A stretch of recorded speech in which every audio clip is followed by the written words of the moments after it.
Segar tahan lama dengan kekuatan alam. Baru Rexona Men Natural Fresh. Lebih segar. Lain cool dengan 3 kali kekuatan kesegaran. Charcoal Fresh. 3 kali lawan bakteri. Segar tahan lama dan percaya diri apapun aktivitasmu.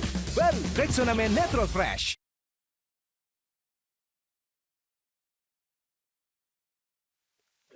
Manchester United full stress minggu ini. Mulai dari juru kunci di Champions League sampai dibikin malu sama Newcastle.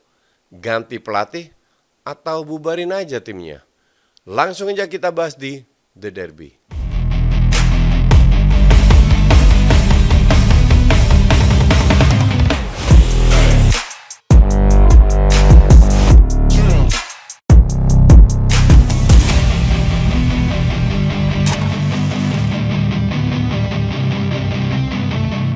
Ya, selamat hari Senin karena hari Senin adalah hari yang berbahagia bagi fans Manchester United. Bagi fans MU yang hari ini menyaksikan tayangan ini, kalau nggak dapat sinyal mungkin agak bergeser sedikit ke arah pintu goa. Karena kalau di dalam goa terlalu dalam, mungkin agak susah sinyal internetnya. Jadi agak sedikit Agak kedinginan di sini. Oh iya.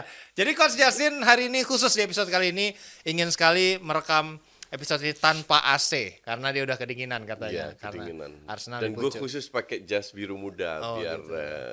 biar apa namanya solidar dengan Man City Oh gitu. yang seri. Yang seri yang dikerjain sama wasit ya? Enggak. Loh itu kan yang apa Grealish sudah one on one terus akhirnya ditiup peluit. Itu udah ditiup duluan. Wah lah emang ada udah aja ditiup duluan. kalau buat elu. Tapi nanti kita sebelum membahas pertandingan terkait kekalahan Man United yang tidak mengejutkan sebenarnya atas Newcastle dan juga hasil imbang City lawan Spurs dan juga kemenangan dramatis Liverpool kontra Fulham.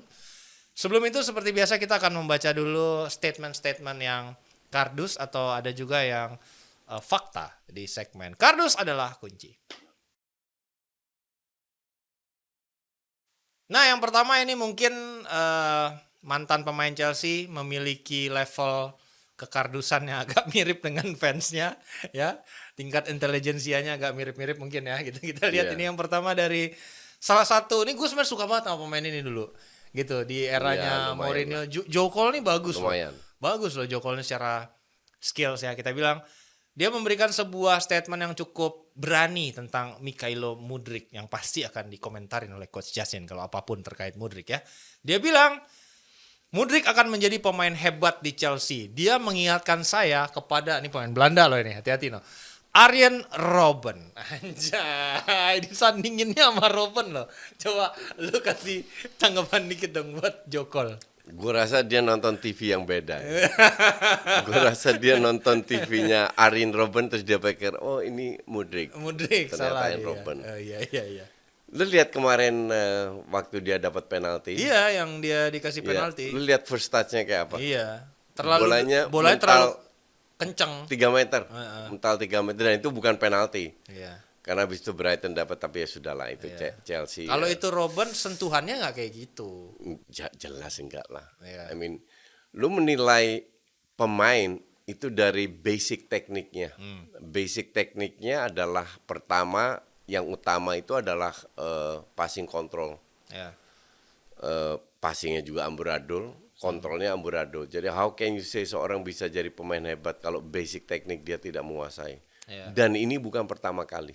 Sering kali kita lihat dia nggak bisa dribbling, nggak bisa itu. Dia cuma bisa lari. Ya. Jadi kalau kasih bola itu 10 meter ke depan biar dia lari, biar dia uber. Ya.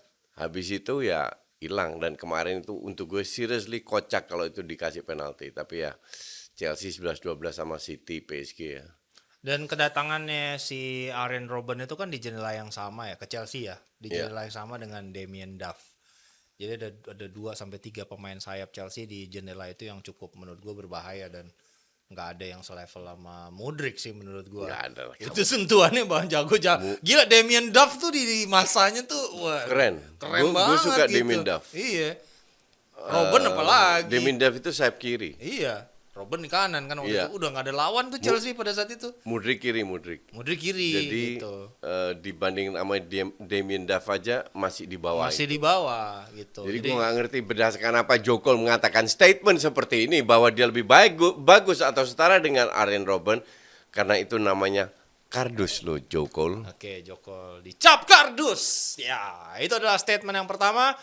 Dan ini yang sedang marak di-share sebagai meme di sosial media itu adalah dari fans-fans MU yang ini barisan sakit hati dan kecewa nih seperti yang Ya. kita lihat. Ini meme berikut ya di yang kedua. Nah, ini bisa diibaratkan transaksi De Gea dan Onana. Kan De Gea ini dirilis gitu. Dibelilah Onana dengan harga yang cukup fantastis. Ibaratnya menukar barang yang bagus dengan barang yang lebih jelek gitu. Nah, lu sendiri ngelihatnya ini adalah kardus atau Enggak, perumpamaan yang tepat? Kalau ini pada saat ini ya gue setuju. Lu setuju? Jadi ya untuk kiper klub sebesar MU, Ya. blunder dia terlalu banyak. Ya. Terlalu banyak. Padahal De Gea juga melakukan banyak blunder, Ya. tapi Onana terlalu banyak. Dan gue nggak ngerti, di Ajax dia nggak pernah melakukan blunder kayak begitu. Bahkan di Inter juga enggak. Mungkin tekanan, mungkin lagi nggak nyaman apa. Walaupun dia bermain nggak jelek ya, sering dia melakukan save, tapi blundernya is unacceptable. Bener-bener unacceptable, dan nggak ada salahnya untuk Ten Hag sekali-sekali menggantikan dia. Iya, katanya emang udah lagi disiapkan sekarang si siapa Bayindir ya, Iya. itu yang akan coba diberikan debut gitu, mungkin di beberapa pertandingan yang secara tekanan nggak terlalu tinggi sehingga mungkin dia bisa pelan-pelan membangun rasa percaya dirinya. Dan itu dia tadi menurut lu yang berarti yang kedua tadi nggak kardus nih ya, Ya, perumpamaan yang bisa tepat lah ya Ya, dengan ya, situasi sekarang. Oke. Tapi sebelum kita akan membahas hasil pertandingan Manchester United dan juga City kontra Spurs di segmen in-depth, gue mau ngajak kalian buat belanja karena ada spesial promo. Sikat, Koci. Ya, ada special discount hingga 40% tanpa minimum pembelian untuk para domba. Langsung aja scan barcode yang ada di layar kalian untuk dapatkan promonya, atau bisa langsung klik link di pin komen di bawah ini sekarang juga.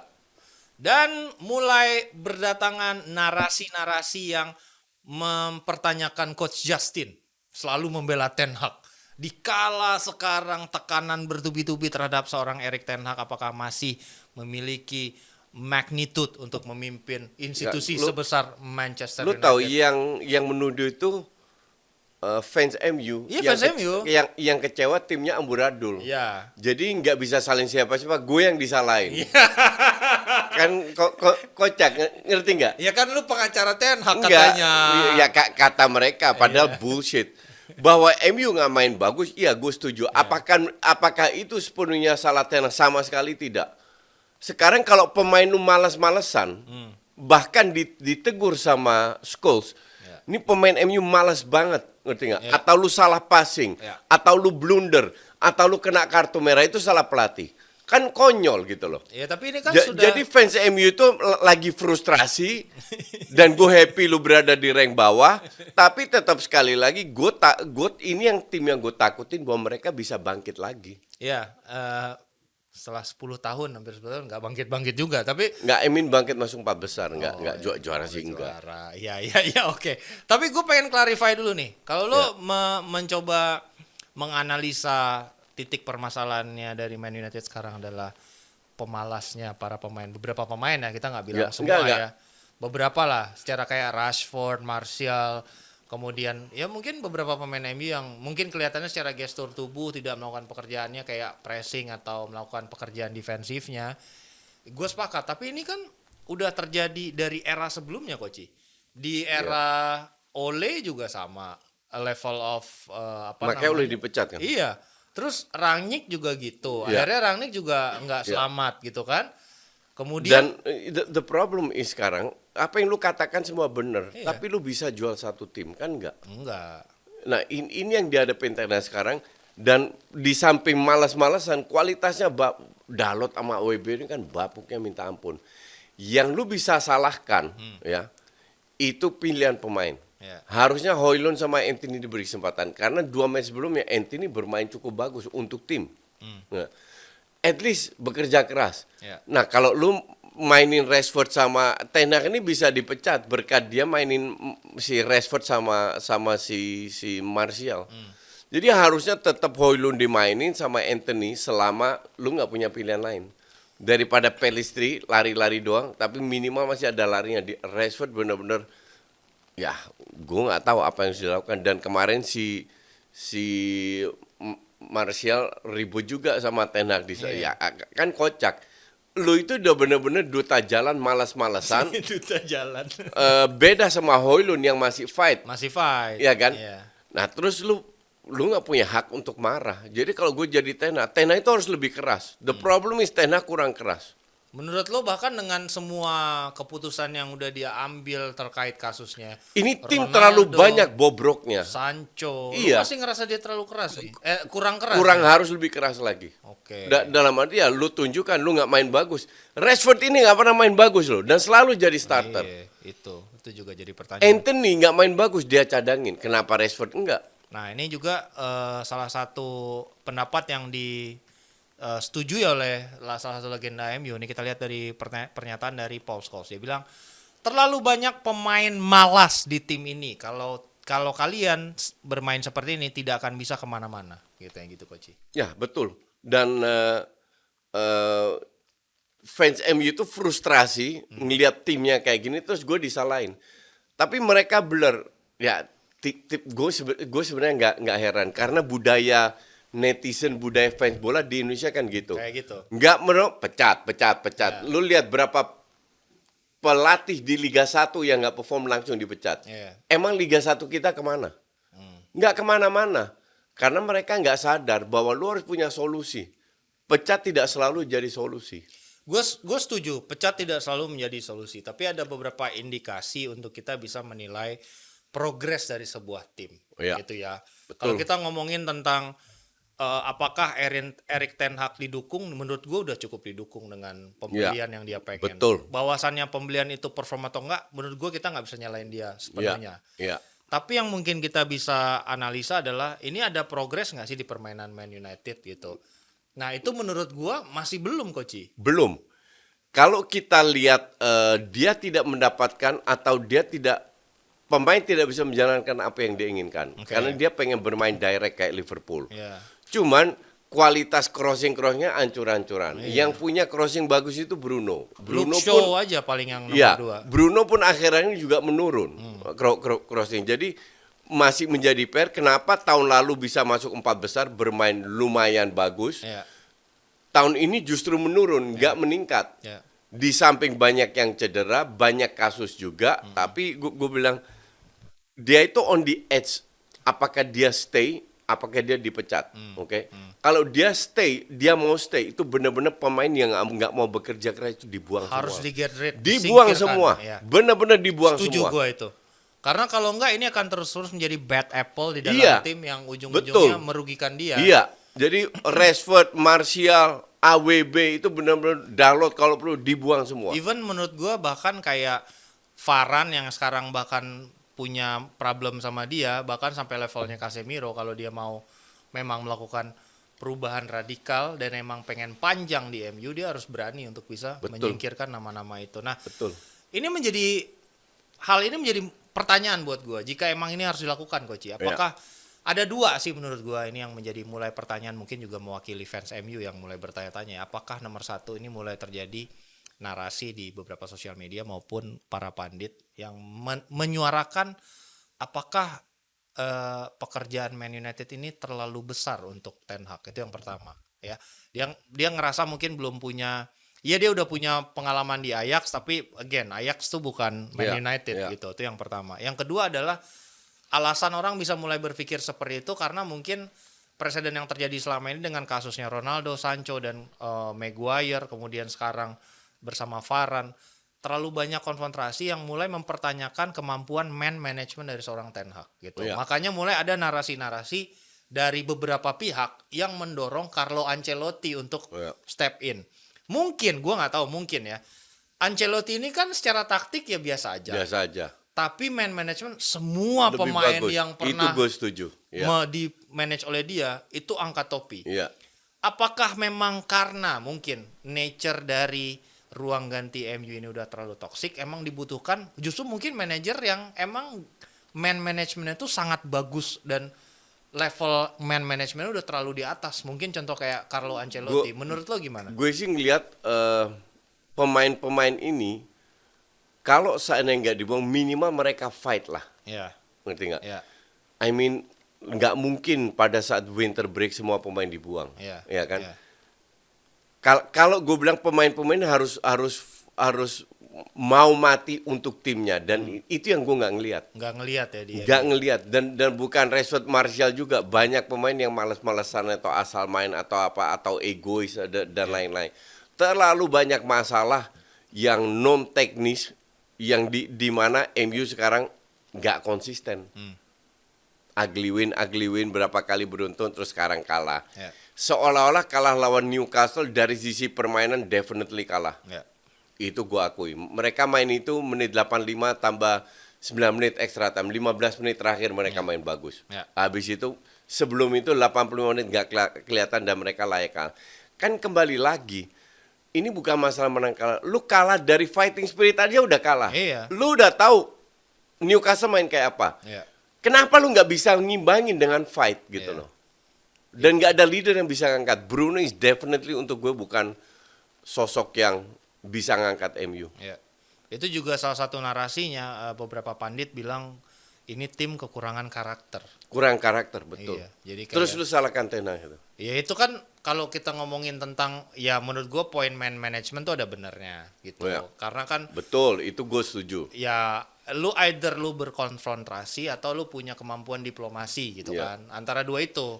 Kalau misalnya lu berkonfrontasi menurut gua ya costly aja menurut gua karena Nggak, karena kalau lu nggak berkonfrontasi, lu akan diinjek-injek sama mereka. betul. MU ini bobroknya itu udah lama, Iya. bukan sekarang. Sekarang Ten Hag harus beresin semua MU dan tidak sepenuhnya didukung. Iya. Kalau sepenuhnya didukung, 10 pemain jual atau dibuang atau diberhentiin kontraknya, beli 10 pemain baru seperti yang dilakukan Chelsea, sepakat gua Nah, gitu. nggak dilakukan. Nggak dilakukan kan? Ya, alternatifnya kayak Real Madrid, Koci.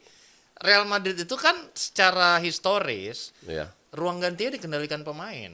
Makanya tuh pelatih-pelatih yang datang itu Nggak punya nama besar. nggak punya atau nama nggak- besar. Ya, betul. Itu maksud gua. Iya. Nah, itu kenapa Ancelotti itu selalu menjadi orang yang tepat. Iya. Karena tuh dia pinter ngaturnya. Ya, Orang betul. yang jarang main I gitu. agree, iya. Iya. Nah, Ya sama Mourinho juga gitu. Mourinho ya. Sayangnya Ten Hag kan mungkin nggak begitu. Iya. Nah, kita lihat ini nanti secara long term apakah mana yang lebih Iya, cocok. siapa yang gitu. lebih didukung? Siapa yang lebih didukung? Dan kalau gue bilang definitely banyak.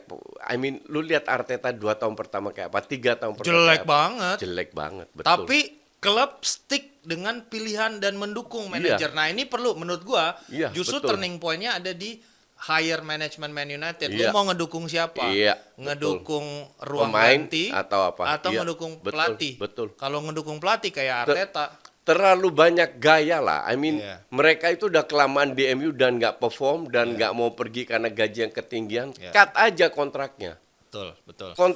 Kontraknya di-cut bener-bener seperti yang persis Chelsea lakukan. 12 pemain dijual. Iya, semua pemain senior.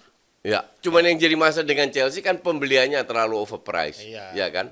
Ya MU juga overprice, Anthony 100 Iya. juta. MU Gimana sangat overpriced. ceritanya? Kan nggak bisa selain Ten Hag juga kalau MU mau bayar 100 juta. Iya. Ten Hag hanya bilang, gue mau Anthony. Bahwa dia nggak perform, that's different cake. Iya. Tapi dia nggak pernah bilang harganya 100 juta. Iya, tapi kan dia ada saham sama agennya, Koci. Ya gitu-gitulah. Ada sedikit lah itu permainan-permainan yang menguntungkan dia juga. Tapi ini minggu lu full senyum. Oh, iya. Arsenal menang. Iya. Iya, City imbang gitu kan. Spurs imbang. Imbang. Lo MU kembali kalah. ada di pucuk, enjoy the moment Iya. gitu kan. Jadi lu full senyum nih Ya, minggu ini. jelas dong, gue full senyum karena Arsenal makin pede di puncak klasemen dan kepercayaan diri ini pasti tahan lama. Sama kayak Rexona main Lime Cool yang bikin kepercayaan diri kita tahan lama karena penuh kesegaran selama 72 jam. Dan pastinya segar tanpa iritasi. Nah, kalian langsung aja klik link yang ada di pin komen. Check out sekarang buat dapetin kesegaran 72 jam dari Rexona Men Lime Cool. Lime Cool itu dia yang akan memberikan kalian kesegaran selama 72 jam, dan tentunya kita mengucapkan terima kasih buat kalian semua yang terus mendukung kita untuk kolaborasi antara Coach Justin dan juga Rexona biar bisa lanjut terus sampai 2025. Dan hari ini kita ngomongin tentang juga hasil yang kemarin cukup mengejutkan, tentang hasil imbang Hasil apa? Manchester City melawan Kenapa Spurs. mengejutkan? Iya kan mengejutkan ngelihat permainan di babak pertama kayak gitu, ujung-ujungnya 3-3. Lu. Ya, ada beberapa hal yang mengejutkan. Yang pertama ternyata berhasil Coach Justin merubah cemilan live reaction kita dari ayam goreng menjadi sate Padang, membuat Spurs mampu menyamakan skor menjadi 3-3. Dan hari ini kita tapping tanpa nyalain AC ya, itu juga menjadi karena tahil gua baru. kedinginan. Suruh matiin AC langsung Spurs ngegolin. Ini kan banyak, dia katanya dia nggak percaya cocokologi, tapi gue percaya cocokologi. Jadi ini Gue makin kedinginan gimana dong? Emang Oke. kalau di rank 1 sendirian itu kedinginan. Ya paling sampai Januari lah kalau kita Ya, nggak kayak apa-apa. biasa. Enjoy the moment. Iya, enjoy the moment. Orang mau bebas. Pokoknya pada saat ini Arsenal Arsenal. berada di rank 1 dan gue lagi enjoy. Nggak apa-apa. Minggu depan nggak bisa berubah deh minggu depan. Ya, Tetap nggak apa-apa. tetap di rank 1. Sampai pekan 37 pun gue terima. Asal di 38 nanti berubah kayak normal lagi gitu. Enggak. Sekarang selama berada di atas kan udah 2 pekan ya? Oh iya. Atau 3 pekan? Lah itu tahun lalu 35 pekan lo ada di itu. Ada di rank 1. Ya kalau gitu tahun ini 38 pekan. 38 pekan. Kita extend Oke. biar ada progres. Iya, ini kan kita ngomongin sedikit tentang pelatih Australia yang cukup unik ini, Postecoglou, yang kemarin lu bilang sendiri, gue mengutip pernyataan lo di live reaction, dia memainkan taktik yang cukup berani dan beresiko. Terlalu berani. Iya, dan beresiko. Cuman bedanya di laga kemarin pertaruhannya tuh membuahkan hasil. Iya. Seenggaknya 1 poin bisa poin, dibawa iya. pulang. Iya.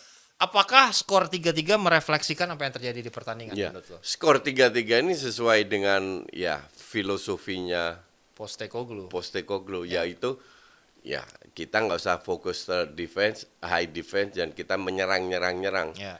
Dan mereka ada beberapa peluang, cuman City finishingnya jelek. That is the problem dengan City. Ya. Doku kena mistar sekali, Iya. terus siapa lagi kena tiang, Satu kena tiang juga tadi. Rodri kalau nggak salah. Iya, lupa gue. Kena tiang. I mean kalau satu itu masuk kan City menang. Iya.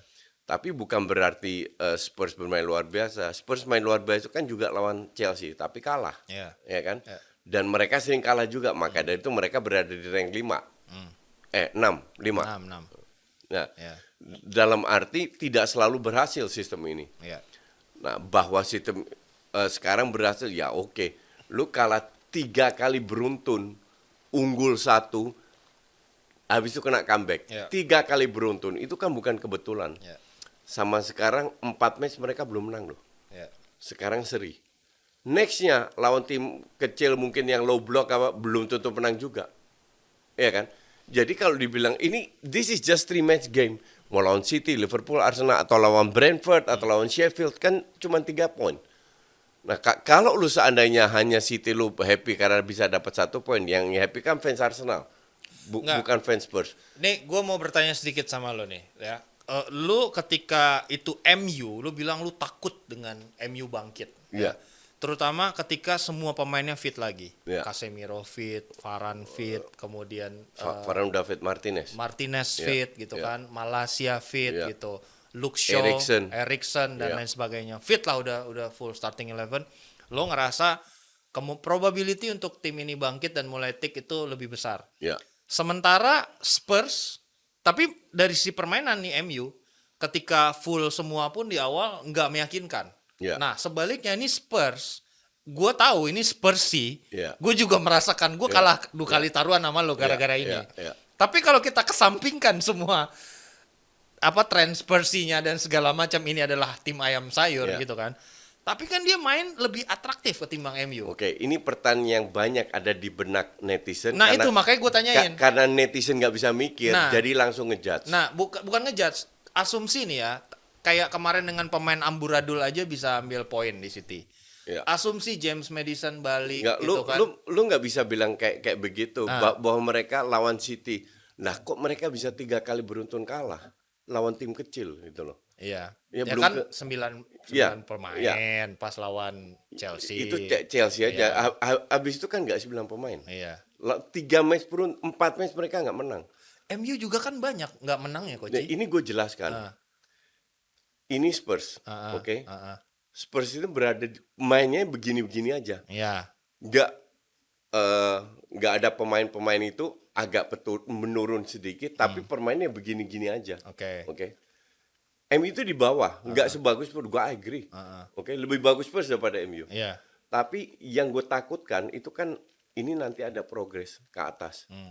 Dan Spurs itu stagnan di tengah. Oke. Dia ya gitu-gitu aja, nggak akan lebih bagus mereka. Karena dari sisi level kualitas pemain Dan sistemnya Anji terlalu berani. dan secara historical juga nggak punya roots menjadi tim raksasa Iya. secara sejarah gitu. Iya. Jadi itu beberapa elemen yang kalau di-combine menurut lo Iya. lo lebih percaya MU Iya. akan berproses progres Gue ketimbang lebih MU. takut MU daripada Spurs dan Chelsea. Oke. Lu kalau tanya gue pengen MU tuh turun ke rank 16. Ya, 16 banget nih. Ngerti nggak? Iya. Cuman itu nggak, gue lihat itu nggak akan terjadi Nggak akan karena tahun terjadi. lalu sama Rangnick. Iya. Yang gue takutin ya itu progres. Iya. Ini agak turun kan. 5 match terakhir mereka kan nggak kalah di PL. Iya. Iya kan? Ya secara result sih enggak Iya, kalah. iya. Iya. Ini agak turun 1 match Iya. dan next time naik lagi, Iya. diem lagi semua. Iya. Progresnya itu kelihatan. Sementara Spurs Chelsea itu stuck. Chelsea kemarin menang 3-2 walaupun dengan itu kan penalti harusnya nggak dikasih. Iya. Too soft. Sementara Mitoma kena mukanya nggak dikasih penalti. Iya. Ngerti nggak? Jadi nggak dahsyat juga Chelsea. Iya. 2 match dahsyat lawan Spurs lawan City. Iya. Habis itu ngedrop. Diobok-obok sama Castle. Waktu James kena kartu merah itu udah ketinggalan 3-1. Jadi bukan karena kartu merah. Oke. Nah, kalau gitu berarti asumsi lo beberapa faktor tadi yang membuat lo yakin ini tidak berada dalam situasi yang sama antara MU dan Spurs. Iya. Oke, kita terima argumennya Coach Justin dan berikutnya gue pengen nge-highlight sedikit pemain back yang harganya mahal banget, 70 juta euro dibeli dari Leipzig, tapi beberapa Iya. pertandingan terakhir tuh nggak convincing. Menurut lo emang kita kasih benefit of the doubt dulu untuk Gvardiol yang memang masih musim pertama. Gue inget kayak Akanji musim lalu. Iya, Gue nggak nyangka bahwa Akanji itu bisa sedahsyat sekarang. iya. Tahun lalu dia itu sering kali salah passing, Ya. positioning. Kalau lu mau survive di timnya Pep, Ya. lu harus smart. Ya. Jadi kita lihat pemain baru-baru Gvardiol, Doku kelihatan banget. Ya. Mainnya nggak City banget. Nggak City Bukan banget. City yang kita kenal. Iya. Iya kan? Iya. Tapi feeling gue itulah sengaja kenapa Pep memberikan dia banyak jam terbang. Ya. Biar dia cepat adaptasi. Biar gelling Walaupun Grealish nyaris nggak pernah tampil sebagai starting 11. sebagai starting 11. Iya. Kayaknya feeling gue strategi Pep ini ya udah nggak apa-apa, bukan karena Grealish jelek, Iya. tapi kasih dia jam terbang dulu sampai dia paham. Iya. Kasih terus, ngerti nggak? Iya. Gvardiol sama, disuruh main terus biar dia paham. Karena kalau dia mainkan Ake dan Grealish pasti oke, Iya. ya kan? Tapi kapan dua pemain ininya bisa adaptasi? Betul. Sama yang dia lakukan dengan Akanji. Ya. Ya kan, kapan pemain bisa adaptasi kalau Akanji ini nggak disuruh nggak dimainin terus. Iya, Tapi kalau dibilang dibandingin, ya bagusan Grealish Ake daripada Doku Gvardiol. Iya, dan ini menjadi kali ketiga hasil imbang dipetik oleh City di Liga gitu dan Nah, nanti akan lebih banyak. tapi maksud gue gini, kita sepakat ini menjadi musim yang aneh buat City gitu ya. Transisi dari penultimate kalau kita bisa bilang prestasi tertinggi yang sudah dicapai di musim lalu dengan treble menjadi kembali ini musim rebuilding, transisi lagi, banyak perubahan, banyak pemain senior yang dilepas, banyak pemain senior yang cedera gitu. Dan tadi malam menurut gue jadi refleksi betapa terjadi degradasi yang cukup serius terhadap kualitas kedalaman City. Ketika Foden ditarik yang masuk Rico Lewis, ketika Alvarez ditarik yang masuk Kovacic gitu. Dan pemain yang didatangkan pun Matheus Nunes, gue juga bingung nih fungsinya dia buat di City itu apa. Belum lagi pembelian gagal 2 musim lalu, Calvin Phillips yang sampai sekarang nggak jelas fungsinya buat apa. Nah, menurut lo sendiri nih, ada kemungkinan nggak City belanja di Januari untuk bisa seenggaknya keep up? Gue agak sedikit, ini pertama kalinya gue khawatir ya. Kalau tiga musim yang lalu, ya kalau turun-turun dikit ya gue tau lah bakal dengan kedalaman yang dimiliki pasti bisa recover. Nah, lo Mereka kehilangan Mahrez, Gundogan sama De Bruyne, cederanya De Bruyne. cederanya De Bruyne. dan Mahrez itu nggak selalu jadi starter, tapi kontribusinya besar. Jangan dicoret juga kontribusi Gabriel Jesus yang Jesus kan dilepas tuh nggak di Nggak ada replace pengganti, kan gitu. Ya. Jesus itu jadi pemain squad player loh, bisa di kanan, bisa di kiri gitu kan. Selalu bekerja keras. Ya kalau kayak tadi malam nih, lu tarik Foden yang masuk Rico Lewis, mendingan Gabriel Jesus. Iya, betul. Cuman kan nggak ada. Nggak ada nih sekarang. Sekarang pembelian City emang nggak sebagus itulah. Ya. Nggak sebagus pemain yang keluar dari City. Iya. Jadi masih agak jomplang, maka dari ditambah cederanya Kevin De Bruyne, Kovacic, gue masih bingung kenapa beli Kovacic-nya. Itu nggak jelas sih gue juga. Inilah menunjukkan ya Pep juga manusia juga bikin kesalahan seperti dia bikin beli Calvin Phillips. Murah sih Koci. Cuman kesalahan Pep ini kan sangat jarang, ya kan. Dan musim ini ya sekarang dia lihat apakah dengan memberikan jam terbang kepada Doku dan Gvardiol, dua pemain ini bisa cepat adaptasi. Faktanya belum. Walaupun hanya 12, apakah mereka butuh seorang pemain lagi karena City juga kena financial fair play lagi diinvestigasi. Jadi bisa juga Pep bilang ya udah kalau gitu kita korbankan aja musim ini. Kita nggak punya target tinggi. Kita lihat we will fight. Kita akan fight tiap match, tapi kalau seandainya nggak berhasil kayak kemarin lawan Spurs, ya udahlah mau gimana lagi karena sikonya seperti ini. Gitu. Feeling gue sih lebih ke situ. Dan nggak City banget ya kalau kayak Nggak gitu City menurut banget. gua ya, secara Dia bilang 6 tahun terakhir 5 kali juara itu nggak masuk akal. nggak masuk akal di Premier League Itu terutama. nggak masuk akal. Iya. Maka dari itu dia berani keluarkan statement ya ntar akan ada di mana kita akan kalah dan bermain nggak bagus. Dan feeling gue ya dia akan korbankan musim ini. Yang penting Doku sama Gvardiol cepat adaptasi, Nunes adaptasi, Rico Lewis adaptasi, Alvarez pun bahkan biar musim depan dia ngegas lagi. Oke, jadi biarlah ini menjadi musim transisi dan rebuilding buat Pep, sementara tetap bisa mencoba mempertahankan gelar Premier League kalaupun lepas ya. It is what it is gitu, karena emang hanya ini ingredients yang dia punya dan dia butuh waktu untuk bisa menyulap pemain ini Gue lah. rasa dia lebih ngincer Champions League daripada itu. Oke, kalau Championship kan turnamen ya, jadi ada kemungkinan. Dan Ya. kayak lu bilang daripada IPL lah. daripada IPL kayak lu bilang kan drawingnya kan bagus mulu gitu kan. Iya. Itu salah satu. Itu patut dicurigai. Iya, ini kan Drawing lagi yang nih bagus gue patut bridging dikit dicurigai aja itu. langsung disamber loh umpannya. Nggak bener. Oke. Itu tiap tahun loh gampang selalu gampang grup yang nggak masuk akal ini. Iya, kalau tiap tahun gampang tapi juaranya baru tahun lalu kan tetap aja Ya Liga itu Champions. salah lu sendiri. Liga Champions kan, tuh giliran yang nggak baiknya itu dibilang salahnya kita. Nih emang nih coach ini. Tapi Parah. segitu dulu episode kali ini. Buat kalian fans MU jangan lama-lama di goa ya. Masih ada minggu depan. Pasti bounce back lagi. Kayak keyakinan coach Justin yang Ten Hag akan meroket gitu ya. Kalau gue sih menurut gua ini mah nunggu waktu aja. Nunggu waktu. Gua harap sih nyungsep ya MU. Iya, nggak, maksud Cuman gue bilang gue selalu menggunakan kata-kata yang sama. Yang gue takutin, bukan yang gue inginkan. Yang gue takutkan. Ya, tapi netizen kan IQ-nya di bawah dengkul gue. Jadi langsung dipelintir-pelintir. Yang gue takutin, yang gue tidak ingin terjadi, itu MU meroket ke atas karena progres itu. Kalau City sama Spurs sama Chelsea, gue ya akan ke situ-situ aja. Dan buktinya menang masih mempertahankan di rank 10. Iya. Chelsea. Ada klub yang menang kata Koci semalam. Ada klub yang menang tapi rank 10. Iya, itulah. Ya, hebat sih bisa menang tapi mempertahankan rank 10. Oke. Segitu dulu episode kali ini. Terima kasih buat kalian yang udah terus mensupport The Derby, kolaborasi bersama Rexona. Tentunya kita tidak lupa mengingatkan kalian untuk belanja dengan klik link yang ada di pin komen untuk beli Rexona Men Lime Cool yang akan memberikan kalian kesegaran selama 72 jam. Langsung klik link yang ada di pin komen untuk mendapatkan promo 40% tanpa minimum spend. Kalau gitu, akhir kata Hanif Tamrin pamit, Coach Justin pamit, sampai jumpa di akhir pekanan. Bye-bye. Bye. Segar tahan lama dengan kekuatan alam. Baru Rexona Men Natural Fresh, lebih segar. Lime Cool dengan 3 kali kekuatan kesegaran. Charcoal Fresh, 3 kali lawan bakteri. Segar tahan lama dan percaya diri apapun aktivitasmu. Baru Rexona Men Natural Fresh.